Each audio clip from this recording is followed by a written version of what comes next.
Now, from Into Tomorrow, this is an ITTV special report. We are broadcasting from the Intel exhibit here at GDC again this year. A lot of adrenaline, if you will. It's all about visual effects and processing and just fun. You can't help but have fun at the Game Developers Conference. So our first guest to help kick off the broadcast runs one of the largest and longest running gaming events ever in the world, mind you. It is this Game Developers Conference. We're always delighted to have our first guest help us kick off the broadcast every year. The event director for GDC is Meggan Scavio. Meggan, welcome back Into Tomorrow. How are you? Thanks, Dave. I'm really excited to be here. And we're excited to have you because, number one, kicking off the broadcast, but number two, you once again present one heck of an event. You know, it's a lot of people who present this Well, that's event. true. You and your team. Me and my team. But you know what? The game industry, you can't help but be excited and have fun, and it makes itself. This event is celebrating 25 years this year. Yes.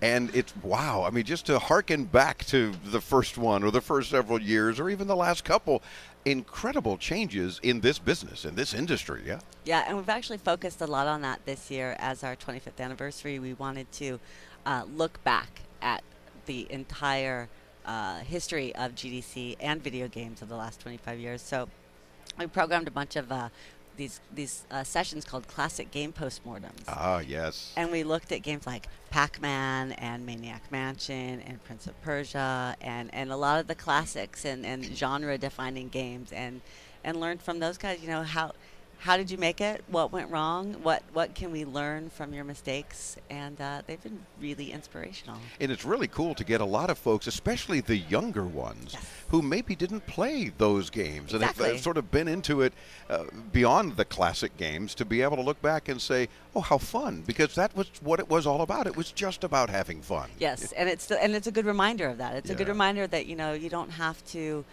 work, 20-hour days and 60-hour weeks, but you can have fun and you can make fun. Now, you're far too young to have been at the first one 25 years ago, I'm assuming. So, how long have you been event directing these? I've been with the GDC since 2000. Oh, okay. So for a while. And the first Yeah. one was actually, I want to clear it up, but there were actually 2 events in 1988. So it's the 25th edition, not exactly the 25th year. Okay, The well, first close. event was in our founder's living room. Really? Yes, it was Let's about- get together and have an event. Yes, and it was called the Computer Game Developers Conference, and it was a bunch Ah. of computer programmers who made games by themselves, and they it was so successful that within the same year they moved into a hotel convention center and grew to a couple more hundred people, and now we're at about 18,000. Wow. Well, see, that in and of itself talks about how GDC has changed, has grown, has made some dramatic impacts on this business, because it is a business. There's no doubt about it. And folks that are here learning how to develop games, do it better, make it more interesting.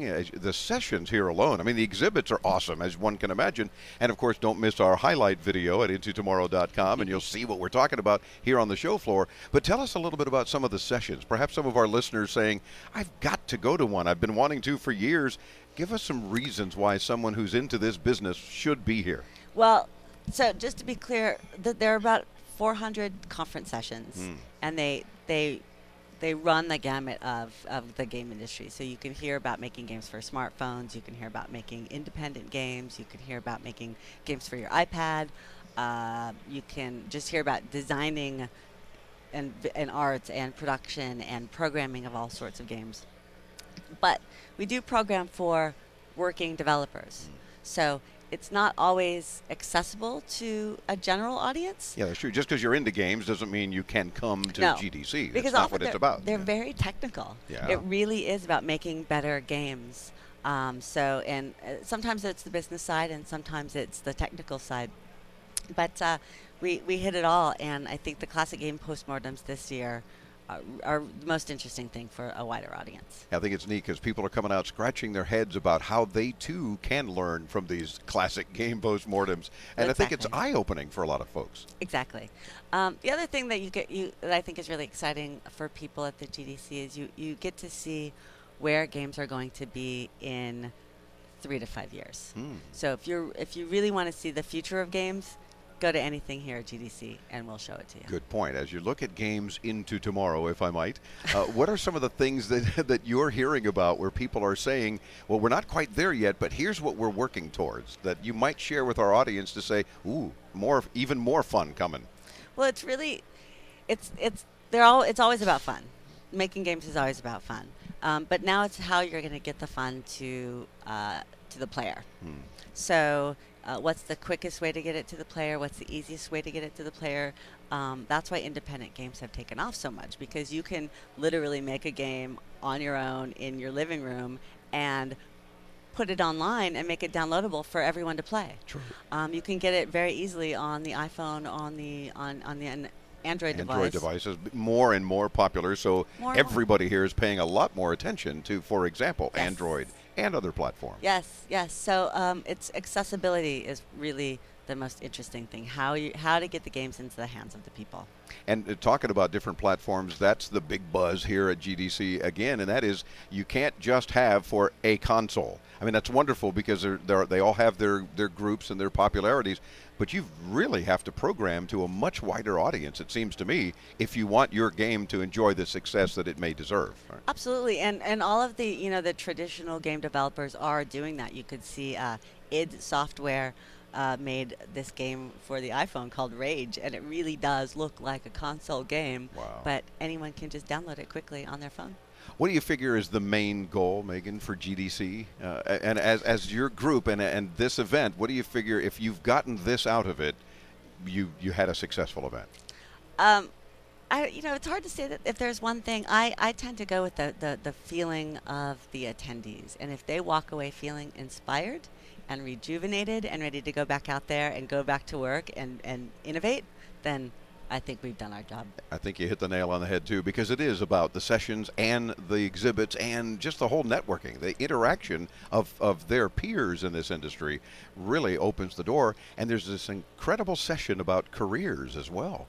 I think it's one of the packed sections of the show floor. That says a lot about what's happening in this industry. Yes. A lot of potential. There's still people hiring in the game industry. For sure. Yep. Well, it's a good time to be, I think, in this business. And if you are in this business of game development and you're not at GDC, shame on you. You need to make arrangements. And it's not just the one here in San Francisco every year. There's Canada, there's Europe, there's China. There's Austin, Texas. Really? Okay. Yes. And there's online. Yes, that's the one in Austin, and that focuses on online games. So terrific. All right, so that's all about online games. Only all about online games. There's that's a plethora of that going Yes, on. there are. Love it. Meggan, always a delight to have you on the program. Thanks for kicking it off, because the next 3 hours we're going to be talking to as many of your exhibitors as we can get on the program, and a lot of the folks involved in this industry, and just keep that excitement going, and you've helped us set that stage. Thank you so much, Dave. It's our pleasure. Thank you. And, of course, you want more about GDC, you can visit their website, gdconf.com. It's gdconf.com. We'll link you there, too, when you hit us up at intotomorrow.com.